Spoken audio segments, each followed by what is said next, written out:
my name is still Nicky Sewell. As you can see behind me there, that's a 12 steps program of any fellowship really, you know what I mean. And today we're going to talk about step 4. And before we do talk a small amount about step 4, I'd just like to thank the person who sent me a joke just prior to this video, which sort of had the ability to change a mood, you know what I mean. Give me a little bit of fun and laughter, so I'm really grateful for that and thank you very much.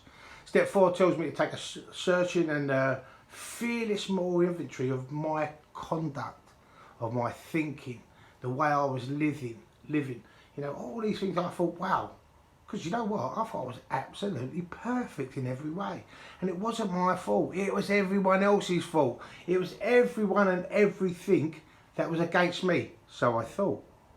But I realised coming into doing the 12-step program that it's not my drinking or my drug taking that's a problem, it's me. It's not my drinking, it's my thinking, you know, and that has to change. This is the beginning of changing my thinking. You know, I can hold resentments against anyone and anything.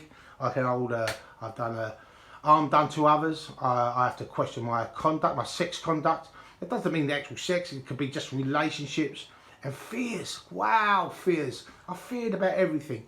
You know, look, when I first done this 12-step program, I lived in London and I had a fear that when I was taking my dog and we walked through the woods, I had a fear that there was a tiger in the woods.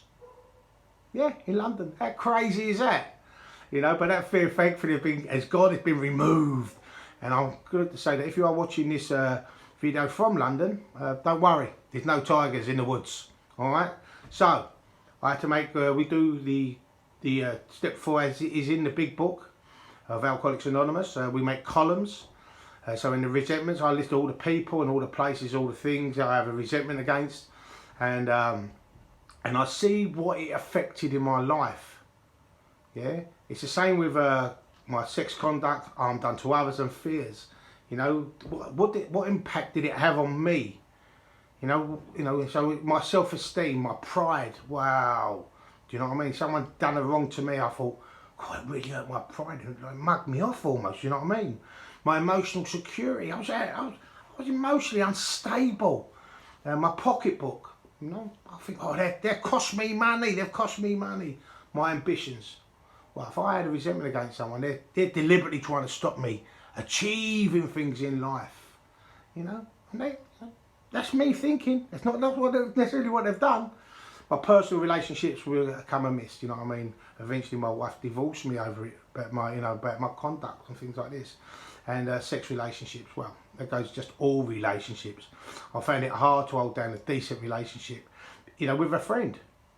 I mean, who wants a druggie and an alkie around them? You know, you know, the loved ones. You know, they'll suffer it for a little while. You know, but eventually, you know, you become a little bit of a liability. So when I've seen that and I look at it, and I can look at all those things, what it affected me, then also it looks about my dishonesty, my selfishness, my self-seeking, how I was petrified, I was frightened of everything, you know what I mean? I was so inconsiderate to people. To be honest with you, it was all about me. And so I had to make these lists of all these things that was in my mind. And eventually, yeah, knowing it's just thinking and not me drinking or me using that's creating me this problem in my life, I made a list of all those things. I didn't balk. After I'd done my step 3, I threw. It talks about in the book, we don't balk, we launch into our step 4. I've done it within 2 weeks, done, dusted. And eventually in step 5, I'm going to share that with my sponsor. Look, there's a lot more involved in this. Yeah, you need someone like a sponsor to take you through it. Even if you're not an alkie or a druggie, right? This is it's a great thing to do, just to reassess your life. It will change your life. It changed my life. It's absolutely for the better. Do you know what I mean? It gave me an whole different pair of eyes to look at. You know what I mean? I'm blind in one eye, so I had to look through one eye. So this can change your life. It does change your life, and I recommend it strongly to everyone. I'll talk a little bit more about step 4 later on. But that's all for now. And again, thanks for that joke. And have a wonderful day. God bless you. See you later.